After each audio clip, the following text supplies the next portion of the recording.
عرفان احمد صاحب سے میں گزارش کرتا ہوں کہ وہ تشریف لائیں اور اپنا مقالہ پیش کریں. عرفان احمد صاحب. صدور حضرات کی اجازت چاہتے ہوئے میرے مقالے کا عنوان ہے ہم اہل خوف. اسد بدایونی کی ایک نظم ہے، اس کا تجزیہ. اسد بدایونی کا شمار 80 کی دہائی میں ابھرنے والے نمائندہ شاعروں کی صف اول میں ہوتا ہے. اپنے ہم اصلوں میں مثلاً آشفتہ چنگیزی، مہتاب حیدر نقوی، فرحت احساس اور شہپر رسول کے ساتھ ساتھ انہوں نے اردو کی غزلیہ اور نظمیہ شاعری دونوں میں اپنا ایک انفرادی مقام بہت جلد بنا لیا. اسد بدایونی کے لہجے کی انفرادیت اور شعری آہنگ اپنے پیش رو اور ہم اثروں سے اکثر مختلف ہے. نظم ہم اہل خوف ان کے مخصوص لب و لہجے کی ایک جیتی جاگتی مثال ہے، جس کا تجزیہ یہاں پیش کرنے کی صحیح کی جا رہی ہے. نظم اس طرح ہے: یہی تھکن کہ جو ان بستیوں پہ چھائی ہے، اتر نہ جائے پرندوں کے شہپروں میں بھی. یہ ٹوٹے پھوٹے مکانات اونگتے چھپر، چراغ شام کی دھندلی سی روشنی کے امی.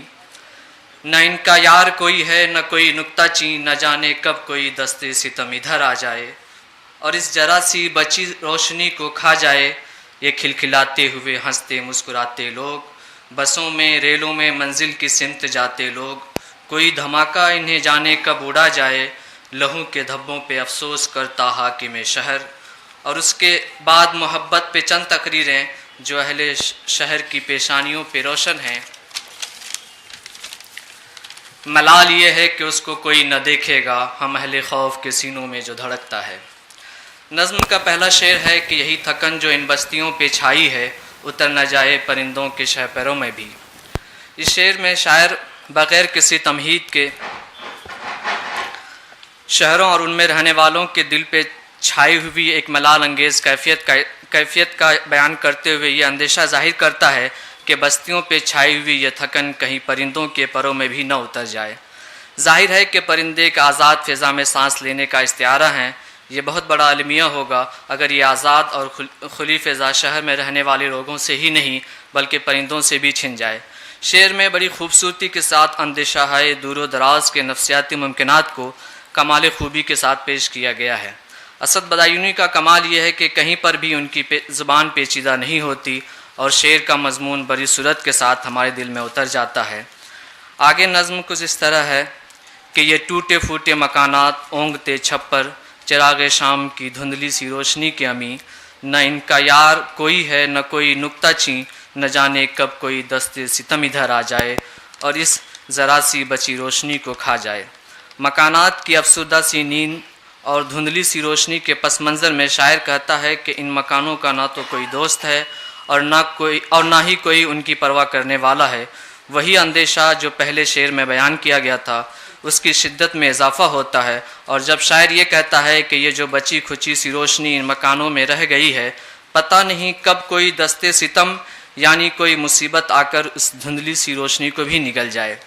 نظم میں آگے کی سطروں میں شاعر گویا ہے کہ یہ کھلکھلاتے ہوئے ہنستے مسکراتے لوگ، بسوں میں ریلوں میں منزل کی سمت جاتے لوگ.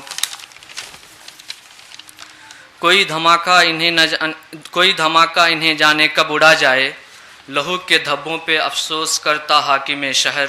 اور اس کے بعد محبت پہ چند تقریریں جو اہل شہر کی پیشانیوں پہ روشن ہیں. ملال یہ ہے کہ اس کو کوئی نہ دیکھے گا، ہم اہل خوف کے سینوں میں جو دھڑکتا ہے.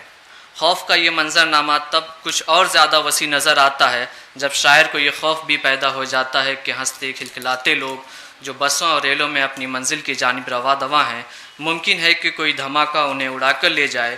اس کے بعد